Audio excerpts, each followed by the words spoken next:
In March this year, I realised that what I'd been doing for 15 more years, in-person conferences for web and digital designers and developers, was no longer going to be possible for the foreseeable future.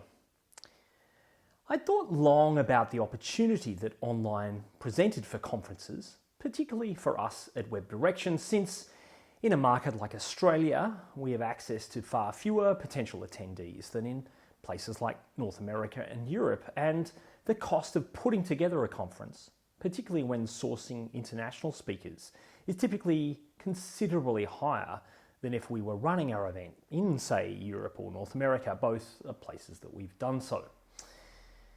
But now there was no alternative, other than simply putting everything on hold for an indefinite period, which really wasn't an option. Like many other events facing the same dilemma, our first instinct was to reproduce as faithfully as possible the experience of an in-person event, only online. What I call the exactly the same, only worse approach, which we often see with cover versions of well-known songs. Now, this instinct is far from unique to online events. In fact, it's almost a hallmark of digital transformation, at least in the early stages of a transformation. Let me take you back to the mid-1990s as the web was starting to move into more popular consciousness. Initially, web pages lacked any style at all, indeed lacked even images. But with the advent of images, font tags, HTML elements, HTML tables and frames, humans did what humans do and bent these primitive tools almost entirely out of shape in the quest for killer websites. Now, this book, first published in 1996, and which you can still buy new copies of on Amazon, was in that year the #1 bestseller on Amazon. Not for web design or development or design more broadly or technology, but #1 of all books. It helped transform web design.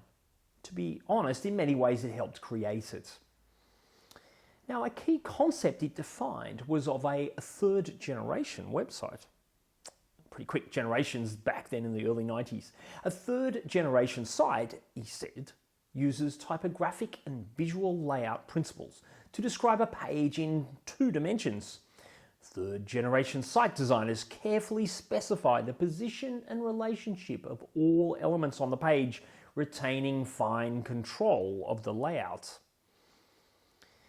I'm hazarding a guess that a first generation website was maybe plain old HTML, and second generation had some images and font tags, but actually who knows. But let's take a little look at the premise of the book. At the heart of the book and its techniques is this phrase: retaining fine control of the layout. As the web became more popular, it was natural that those drawn to it were already using computers to publish information. In the years leading up to the web, desktop publishing, powered by the Apple Macintosh, Aldous PageMaker and Adobe PostScript, had seen an explosion in the publication of magazines and in the number of people with the requisite ability to publish using a computer. Desktop publishing was, though, a sustaining revolution for print, making it more efficient to publish magazines, newspapers and newsletters. And it also led to an explosion of experimentation and creativity and somewhat democratized publishing. But only up to a point. The hardware and software required to publish still ran into many thousands of dollars even in the 1990s, but still a fraction of the cost and expertise required to publish using more traditional typesetting technologies at the time. But in one way, it was really simply a continuation of what had come before. The medium was still, after all, paper, whose dimensions, resolutions, and other characteristics were exactly known and fixed. In print, the designer did have that fine control of the layout. But what about on the web? Well, even in those early days, long before smartphones, tablets, high-resolution screens, foldable screens, the medium was still far more variable. It could be different logical DPIs depending on whether your user was on Windows or Macintosh. Colours could be grayscale, 8-bit, 16-bit or 32-bit. Window widths and heights, while certainly not as variable as they are today, could still vary quite a bit as well. And the fonts available for designers to use were limited to those already installed on the user's machine, with little if any overlap between those available on the Mac and those on Windows. So a threadbare range of fonts at the very best of times. In short, this medium was not paper, which was a huge source of frustration to many designers steeped in that technology, which was, frankly, just about all designers moving to the web. As I put it in an article I wrote right around that time, killer websites are usually those which tame the wildness of the web, constraining pages as if they were made of paper. Desktop publishing for the web. And so, what did designers do in response? Well, again, what we humans always do, we look for hacks to fix these bugs. Creating killer websites outlines a series of techniques developed over this period, a series of hacks to fix these bugs. These included famously the use of tables for layout and 1x1 pixel spacer GIFs used to precisely lay out page design content. There indeed is still a website for creating and serving spacer GIFs, which last year served 726,298,967 spacer GIFs. Now, these techniques were also largely impossible without this new breed of WYSIWYG style tools, as our designs and our markup would quickly descend into nested tables of nested tables, which were not only impossible for developers to make sense of, they were impossible for screen readers to as well. You're thinking, finally we get some sense of what all this has got to do with accessibility. Over the coming decade or so, from that time in the mid to late 90s, a new consensus slowly emerged among web designers, centered around the importance of standards-based web development and a recognition of the importance of the first two of the three W's in www, the worldwide bit, in particular, the importance of accessibility. In essence, we learned that this incapacity of designers to control the exact layout of a page wasn't actually a bug at all. It was a feature of this new medium. Before we leave this Jurassic era of web design, I want to pay attention to one other area of focus I mentioned briefly, one that actually persisted far longer than table-based layout, and one that even adherents to standards-based, CSS-driven web design embraced: image replacement techniques. These, it turned out, actually have their own museum now. Image replacement techniques were an attempt to overcome that other limitation of the web that web designers often lamented: the lack of access to fonts.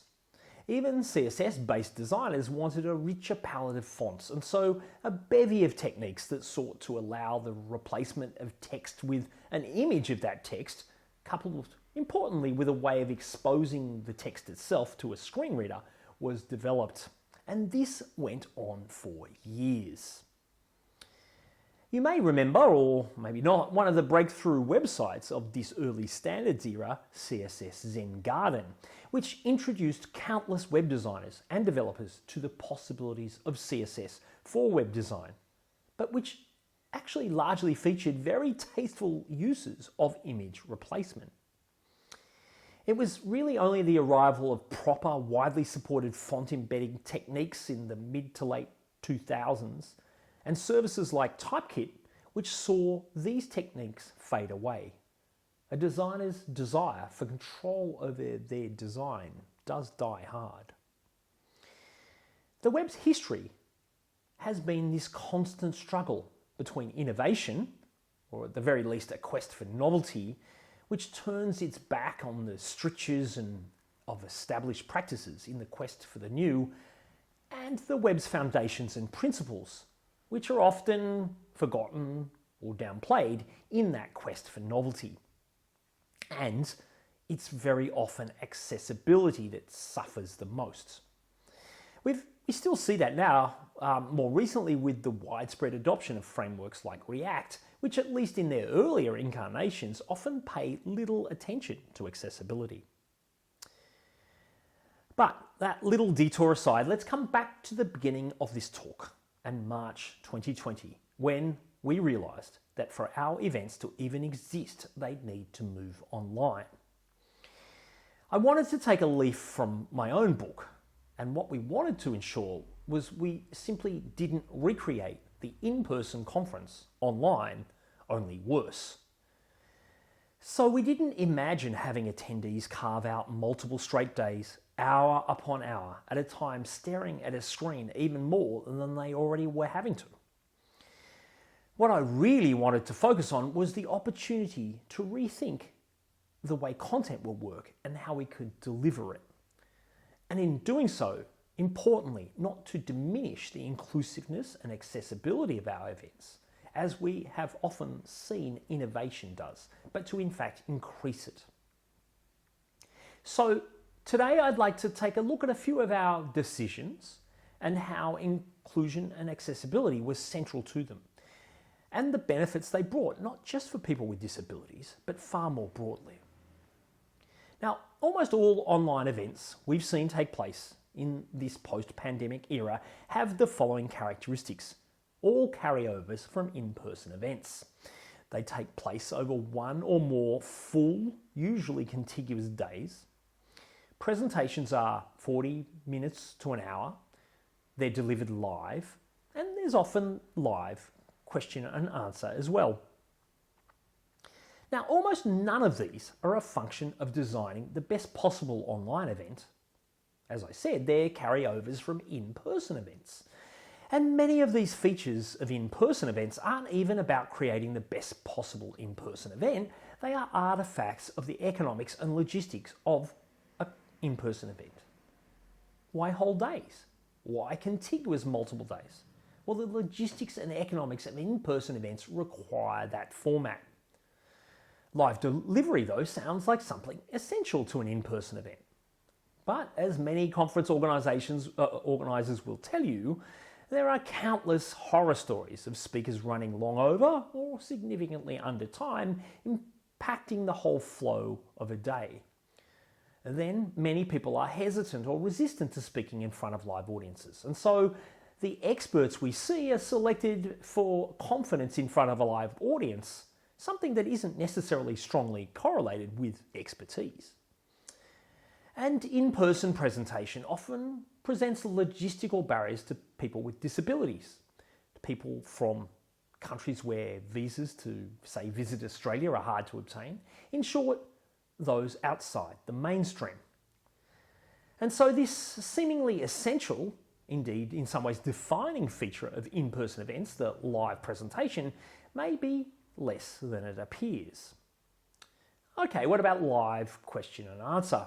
Surely a great opportunity for the audience to ask burning questions. Except time is usually very limited, questions are of variable quality. We've all heard the dreaded, well, this is more of an observation than a question opening, a bit too often. So meanwhile, speakers are on the spot and can't really address the question in any great depth.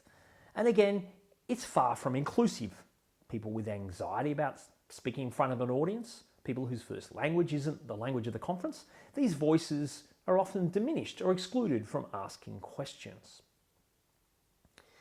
When Netflix first started dropping entire seasons at once, there was bafflement and much criticism of how the water cooler moment of shared primetime experience that was central to the TV experience was going to be lost.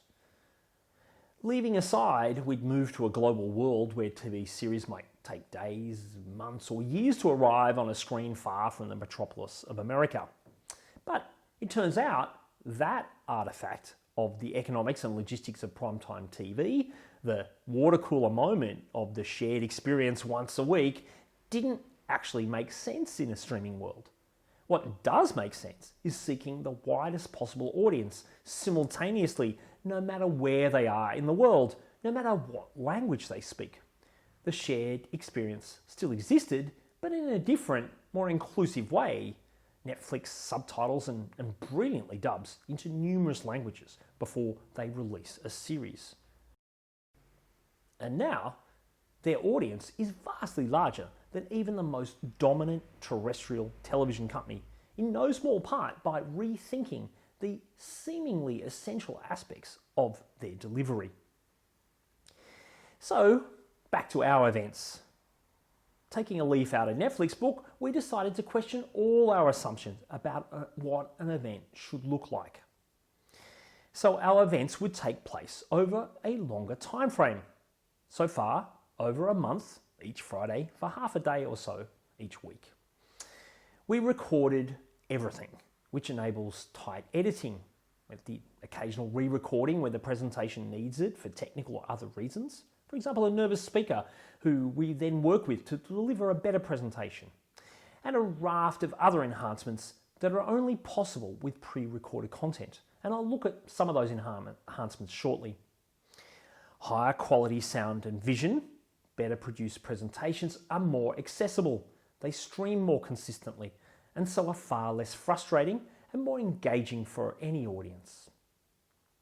We did feel that maintaining that live nature of the event by live streaming so everyone was attending more or less simultaneously had its benefits, in particular by enabling real-time conversation among attendees and with the speaker because they were no longer presenting, it was pre-recorded.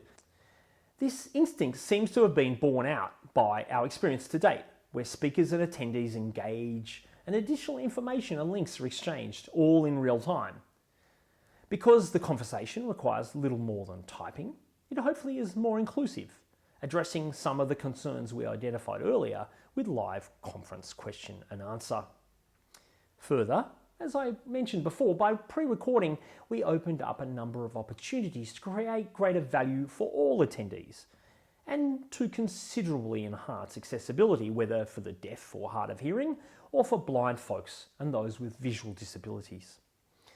So to close out this presentation, I'd like to look at a few of those, our design decisions behind them, and some of the technical aspects of how we implemented them and the lessons we learned. What makes a good presentation? Well, it's a delicate balance of a presenter, in particular usually their voice, and the slides and other screen-based content which accompany the presentation. This material may provide information, examples, but also mood and visual stimulus, or subtle, and sometimes not so subtle, visual jokes. So how can we address this for online conferences in a way that is accessible? That's something we thought a lot about. Now, when a presentation is live in person, captioning is possible, but expensive and challenging. When it's live online, it is typically more expensive, more cumbersome, and introduces more points of failure. Pre-recording helped us address many of these challenges. They allowed for better quality captions, which could be spell checked and edited to ensure acronyms and other more obscure terms were used correctly. But because we were live streaming these pre-recorded presentations, it didn't address the technical challenges of live streamed captions. These days, with the HTML5 element, we're used to simply providing a web VTT file in a track element of the video element. Live streamed captions, as I'm sure many in the audience know better than I do, don't work like that.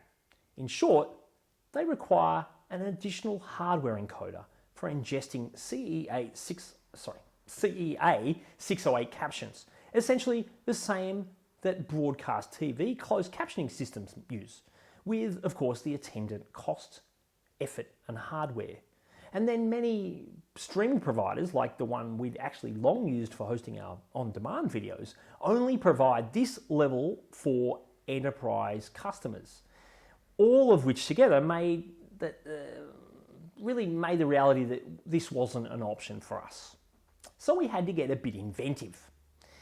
At first, I worked on an HTML5 video player that simulated live stream by synchronizing everyone attending the event to the same time in the video based on their local time and Greenwich Mean Time. The idea was we'd simply use a web VTT as a track for our HTML video element, so anyone who wished could view the captions. But this approach, after no small effort, ended up not being technically feasible. So we went with a technique that also, it happened, opened up a whole lot of other accessibility benefits and benefits for all our users. It's just we didn't realize it when we started. We created a simple HTML-based format that allowed SRT, or Web VTT-based subtitles, to be embedded in a web page that the video was playing in as HTML. Some JavaScript then listened to the time-changed event in the video player, and using a bit of CSS, we displayed the current caption. If you've got captioning turned on right now while you watch me, or if you turn it on, this is actually what you'll be seeing as OZeWAI is using the system that I'm going to talk a bit about. Now, there are limitations that we're currently looking to address. And in particular, when you full screen a video in browsers other than Safari, even if you set the Zen index of the caption element to the maximum possible value, the video will still obscure the captions. But while this approach addressed challenges for the deaf and hard of hearing, one challenging aspect of a presentation when it comes to accessibility is how visual they are.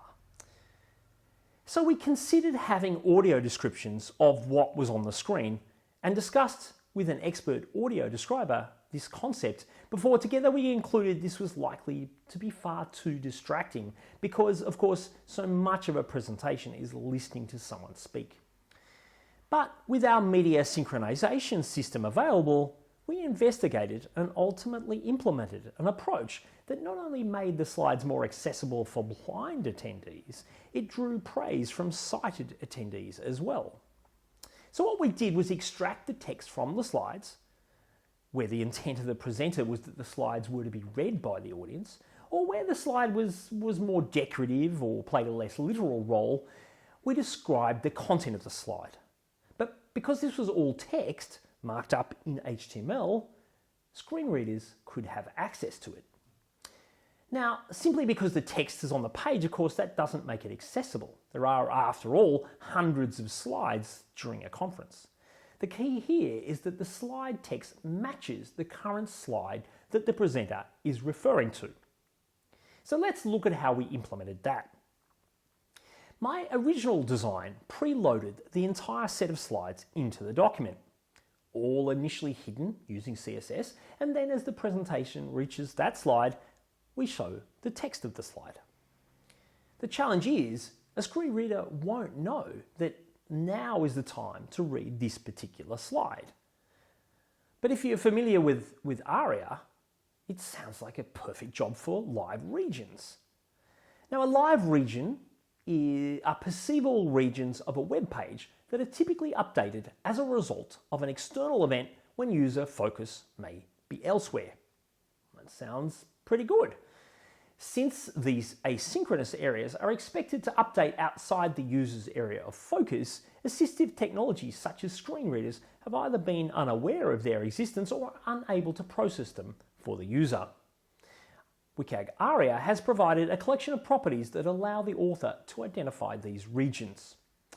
So what we did was add ARIA live properties to an element that indicated the element would be updated and describes the types of updates that user agents, ATs, and users can expect from the live regions. But we have a challenge with our original design. The live region actually doesn't change. It's content that needs to change. But in this case, it was only the appearance. So a screen reader won't be made aware of the changes to the document and so won't read them out. Because live regions only update when the content, not their appearance, change. Which seems like a sensible design decision. The explicit use cases that are outlined for ARIA Live include things like countdown timers, chat applications, and other content on the page where the content changes. But slide decks or presentation systems are somewhat different, and this presents a real liability. Typically in a slide deck, think of, say, a Keynote presentation, the document contains all the slides and just simply shows the current one while hiding the rest. So in order to support live regions for updating content that changes over time without impacting the way we had already built our application, at least in the short term, we decided to create a separate element as a live region and to populate this with the current slide text. It's definitely a design decision we might revisit in future. We set ARIA atomic, another ARIA attribute, to true, as we want the whole element to be read out, but it's probably redundant in this case as the entire content changes each time there is a new slide. So what does this look like? Well, sound like? Current slide text for the presentation. Screenshot of a CERN webpage showing a visualization of the collision of subatomic particles beside a text box explaining the concept of the speed of light. Current slide text for the presentation. Replay of comprehension and wonder scale with a bar highlighting the breadth of the scale between low and high wonder resonance. Current slide text for the presentation. Screenshot of the CERN directory intro page demonstrating how the page worked. A search bar at the top can be customized according to whether a user is looking for a CERN employee, scientist, or more general information. The rest of the page is divided into 3 sections with lists of hyperlinks. Okay, when we actually hear it in action, we realize it could be pretty overwhelming and quite distracting. Users can only turn it off by turning off their screen reader, far from desirable, although perhaps there are settings in some screen readers for turning on or off live regions, though that's not something I could really find a lot of information about. So if you know about it, I'd love to hear more. Fortunately, the way in which we set up our tabs, which took some examples from the WCAG example website, when a tab is not frontmost, it has the hidden attributes set on it, and screen readers, or in this case VoiceOver, won't read that. It'll even stop mid-sentence if we tab away from that element. So extracting slide text isn't all we added to enrich online presentation. In addition to captions, we have a transcript that is live. So as the presentation progresses, the current part of the presentation is highlighted. It uses essentially the same markup as our captioning system, but shows the current caption in the context of what has just been said. Now, whether this helps with comprehension, particularly, for example, with those whose first language isn't the language of the presentation, might be quite interesting to explore. And while this synchronizes with the presentation by default, we found this can be distracting, and so we make an option for users to be able to turn it on and off. Now, should this be something a screen reader reads aloud? Well, we felt no, since it's actually what the speaker is saying, just as the captions are. So we didn't make this a live region. Last but not least, we have expert notes summarizing the presentation, again synchronized to the presentation. While my instinct is their value probably comes more post-conference, where a viewer can read through notes and then jump into that part of the presentation, it's still something we put into our player system. Again, whether this should be a live region was an even trickier decision. Our instinct is it would be really overwhelming and distracting to have all this content read out typically. One possibility might be to have this as an ARIA live region with the politeness level of off, which would allow changes to be announced while this area is the focus of the user. What we're going to do is keep an eye on what users actually do with this new platform, but we'd love your thoughts as well. Since accessibility has been an important focus of my work as a web designer and developer, and an educator in the many articles, books and courses I've authored and delivered, putting accessibility and inclusion at the heart of our reimagining what online events could be like was really non-negotiable for me with this project. Too often, as we saw with our examples from the early days of web design, but as we can also see with technology and innovation more generally, accessibility and inclusion are considered burdens and costs to innovation, things that can be put back in later, rather than opportunities to really rethink and reimagine how something can be done anew. So how did all this play out in practice? As I mentioned, users without disabilities have praised some of the features I mentioned. One long-time attendee of our in-person conferences wrote to me, "The transcript caption idea is awesome, not just from an accessibility perspective, but copy-pasting snippets is so much easier than trying to scribble down notes." Which, to be honest, note-taking simply never occurred to me as a benefit of what we were building with these features. Who knows what other benefits that we never imagined will emerge from this as well. All of this innovation started from a desire to build a captioning system because existing captioning systems weren't feasible in our specific circumstance. By building that capability and exploring what became possible when that functionality was in place, not only have we built something far more inclusive, or at least I hope, but we've added unique value for all our users. I hope too that's a lesson that others can learn. Accessibility, as I don't have to tell people watching today, is not simply a legal requirement or moral and ethical imperative. It's an opportunity to explore possibilities otherwise unimagined. If you're interested in looking more at the project, it's on GitHub. It's very much a work in progress, so please keep that in mind. And if you're interested in making use of it, as OZeWAI have for this conference, do drop me a line. I'd love to help. Thanks for your time again today, and I hope you enjoy the rest of this fantastic conference. Have a great day.